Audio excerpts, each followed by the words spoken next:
ప్రతిదానికి కోప్పడితే నీ కోపానికి విలువ ఉండదు. ఫస్ట్ ఆఫ్ అయింది నాకైతే నచ్చి సినిమా బాగుంది. Nani acting was next level.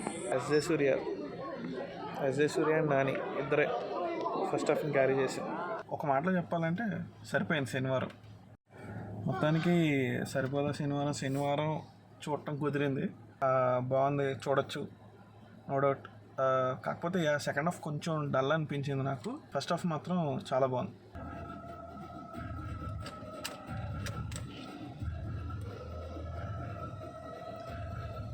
Cinema ఓవరాల్గా బాగుంది. Nani acting super. And SJ Surya అయితే ఎంటర్టైన్మెంట్ చేశాడు, కంప్లీట్ ఎంటర్టైన్మెంట్ చేశాడు. ఎస్జే సూర్య అయితే next level. Special mention music, background score, RR అసలు చాలా బాగుంది. వివేక్ ఆత్రేయ లాంటి డైరెక్టర్స్ ఇంకా రావాలి. క్లైమాక్స్ ఇంకా కొంచెం ఇంటెన్స్ ఎక్స్పెక్ట్ చేశాను. వాళ్ళిద్దరి మధ్య ఉండే ఒక ఫైట్ ఉంటుంది కదా, ఫైట్ అంటే పర్సనల్ గ్రడ్జెస్ని చూపించుకోవడంలో ఇంకా కొంచెం బాగుంది. But screen play was good. సినిమాలో స్క్రీన్ ప్లే నాకు బాగా నచ్చింది. అండ్ కెమెరా వర్క్ కూడా చాలా బాగుంది.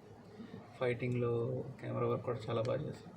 మ్యూజిక్ టైంకి ఎక్కడ పడాలో అక్కడ పడింది మ్యూజిక్. చిన్న చిన్న ఫిలాసాఫికల్ డీటెయిలింగ్ చాలా బాగా పట్టుకుంటాడు వివేక్ ఆత్రేయ.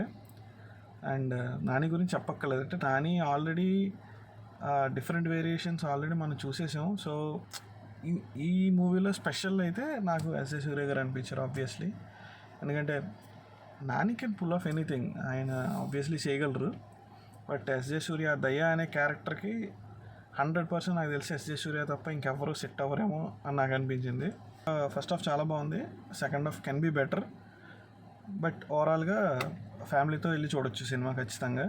లో ఎక్స్పెక్టేషన్స్తో చూడండి సినిమా నన్ను అడిగితే. అంటే ఫస్ట్ హాఫ్ అయిపోగానే ఎక్స్పెక్టేషన్స్ చాలా హై వెళ్ళిపోతుంది సినిమా మీద. ఆ సెకండ్ హాఫ్ కొంచెం ఎక్స్పెక్టేషన్స్ తగ్గించుకుంటే మీకు ఓవరాల్ సినిమా చాలా నచ్చుతుంది. ఆ లాస్ట్ షాట్ చాలా బాగా తీసాడు. అండ్ ఇంటర్వెల్ కూడా నాకు తెలిసి ఫస్ట్ టైం సెకండ్ హాఫ్కి ట్రైలర్ లాగా ఒక చిన్న బిట్ పెట్టడం అనేది ఇంటర్వెల్లో ఇట్స్ ఎ గుడ్ థాట్. బాగుంది. అంటే ఆ ఇంటర్వెల్ అనేది సెకండ్ హాఫ్కి ఇంట్రెస్ట్ క్రియేట్ చేస్తుంది.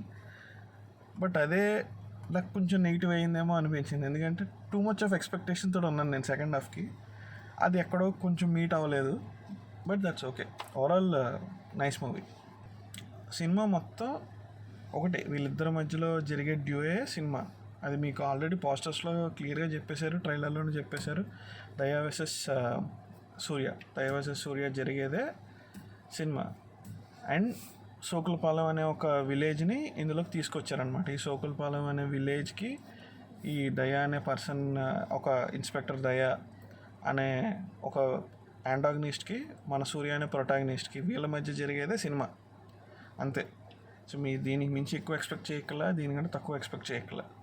బట్ ఫస్ట్ హాఫ్ మాత్రం అసలు నాకు సీన్ డివిజన్ కానీ కొన్ని పర్టికులర్ సీన్స్లో అసలు ఎస్జే సూర్య గారి యాక్టింగ్ అయితే అసలు నెక్స్ట్ లెవెల్. నాకు ఫస్ట్ హాఫ్లో బాటిల్ క్యాప్ సీన్ ఉంటుంది ఆబ్వియస్లీ. అంటే మీకు నాన్ స్పాయిలరే, మీకు సీన్ చూసేసాక తెలుస్తుంది బాటిల్ క్యాప్ సీన్ అని. ఆ బాటిల్ క్యాప్ సీన్లో ఎస్జే సూర్య గారి యాక్టింగ్ అయితే మాత్రం నేను పెద్ద ఫ్యాన్ అయిపోయినా ఆ సీన్ వరకు. ఎస్జే సూర్య గారి యాక్టింగ్కి చెప్పినట్టే హైలైట్స్ వచ్చే సినిమాలో ఫస్ట్ హాఫ్ చాలా చాలా బాగుంది. లైక్ 100 వేసేయచ్చు. సెకండ్ హాఫ్ మాత్రం నేను పర్సనల్గా అయితే ఒక 80% ఇస్తాను 100కి. కొంచెం నాకు ఎక్కడో కెన్ బి డెల్ట్ బెటర్ అనిపించింది సెకండ్ హాఫ్. ఫస్ట్ హాఫ్ లాగా ఎంగేజింగ్గా తీసుకెళ్ళలేకపోయారేమో సెకండ్ హాఫ్ ఎక్కడో. ఎందుకంటే వివేక్ ఆత్రేయ గారు యాక్చువల్లీ డ్రామా చాలా బాగా పండించగలరు. అంటే సుందరానికిలో చేసిన డ్రామా నాకు చాలా ఇష్టం. అంటే సుందరానికి అది ఎక్కడో కొంచెం ఈ యాక్షన్ ఫార్మాట్లో తీసుకొచ్చినప్పుడు ఆ డ్రామా కొంచెం మిస్ అయిందా అని అనిపించింది. బట్ ఖచ్చితంగా ఫ్యామిలీతో కలిసి చూడొచ్చు. సో దగ్గరలో ఇప్పుడు సినిమాలు కూడా ఏం లేవు. నాని ఎందుకు వివేక్ ఆత్రేయ నమ్మారో ఐ థింక్ సినిమా చూశాక మీకు అర్థం అవుతుంది. ఓవరాల్ సినిమా బాగుంది, చూసేయండి. చూసి మీకు ఎలా అనిపించిందో చెప్పండి. ఒకవేళ మీకు నచ్చకపోయినా జస్ట్ లెట్ us know. చూద్దాం ఎవరెవరికి ఎలా అనిపించిందో సినిమా. నాకైతే నచ్చింది, నాతో పాటు వచ్చిన ఇద్దరికి నచ్చింది. ఆల్రెడీ రివ్యూ చెప్పాడు. సో మీకు ఎలా అనిపించిందో చెప్పండి.